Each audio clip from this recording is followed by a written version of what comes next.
नमस्कार शेतकरी बांधवांनो, किसान कृषी सेवा केंद्र तांबेरी. शेतकऱ्यांची आता कांदा रोप टाकण्याची लगबग चालू झालेली आहे.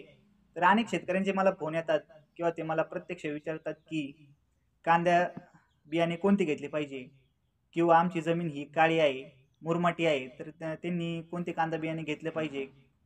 त्याच्यानंतर कांदा बियाण्याला बीज प्रक्रिया कोणती करावी किंवा ती कशी केली पाहिजे, असे अनेक प्रश्न शेतकरी विचारत असतात किंवा त्यांच्या मनात असतात. तर त्याच्यातीलच आपण एक प्रश्न सोडवण्याचा प्रयत्न करत आहोत, तो म्हणजे कांदा बियाण्याला बीज प्रक्रिया कोणती केली पाहिजे आणि ती कशी करावी. तर त्यातीलच एक सर्वात महत्त्वाचा प्रश्न म्हणजे कांदा बियाण्याला बीज प्रक्रिया का करावी. तर त्याच्यातला पहिला मुद्दा, कांदा बियाण्याला बीज प्रक्रिया केल्यामुळे आपले जर्मिनेशन म्हणजेच कांदा बियाण्याचा उतार हा आपल्याला 100% तिथं पाहायला मिळतो आपल्याला. त्याच्यानंतर कांदा बियाण्याला बीज प्रक्रिया केल्यामुळे जी होणारी मूळकुजे मूळसडे हे आपल्याला तिथं पाहायला मिळत नाही, जेणेकरून आपला मर रोग हा कंट्रोल झालेला दिसतो.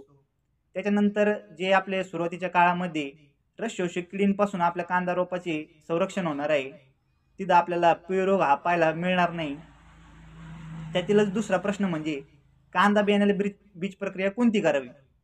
त्याच्यामध्ये आपण जैविक बुरशीनाशक वापरू शकतो, जैविक जीवाणू वापरू शकतो. आता जैविक बुरशीनाशक म्हणजे कोणते, तर ट्रायकोडर्मा आपण 250 ग्रॅम ट्रायकोडर्मा आपल्याला 1 किलो कांदा बियाण्यासाठी घ्यायचा आहे. त्याच्यानंतर जैविक जीवाणूमध्ये आपण ॲसिडोबॅक्टेरिया जीवाणूची आपण बीज प्रक्रिया करू शकतो. 250 ml प्रति 1 किलो कांदा बियाण्यासाठी आपण ती करू शकतो. त्याच्यानंतर आपण कीटकनाशक व बुरशीनाशक याची आपण बीज प्रक्रिया करू शकतो. तर त्याच्याचमध्ये आपण एक प्रोडक्ट पाहणार आहे, जे की बेस्ट ॲग्रोलाईफ लिमिटेड या कंपनीने मार्केटमध्ये आणलेले आहे, ज्याच्यामध्ये आपल्याला ट्रायफ्लोक्सिस्ट्रोबिन, थायमिथोक्झेम आणि थायपोनेट मिथाइल असे 3 कॉम्बिनेशन पाहायला मिळते, की जेणेकरून आपल्या कांदा रोपातील बुरशी आणि रस शोषक किडी यांच्या दोन्हींचे कंट्रोल झाले आपल्याला तिथे पाहायला मिळते.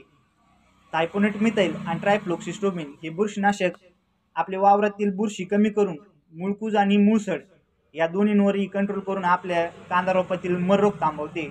त्याच्यामध्येच थायमिथोक्झेम कंटेन असल्यामुळे सुरुवातीच्या काळामध्ये असलेली जी काही रस शोषक किडी त्याच्यापासून आपल्याला कंट्रोल झालेला पाहायला मिळते, की जेणेकरून आपल्या कांदा रोपातील पिवळे रोग किंवा पिवळेपणा हा पाहायला आपल्याला दिसून येत नाही तिथे. तर असे अनेक फायदे आपण बीज प्रक्रिया केल्यामुळे आपल्याला पाहायला मिळून येतात, की आपलं जर्मिनेशन वाढलेलं दिसते. आणि निश्चितच बीज प्रक्रिया केल्यामुळे काय होते, आपल्या उत्पादनात भर पडते.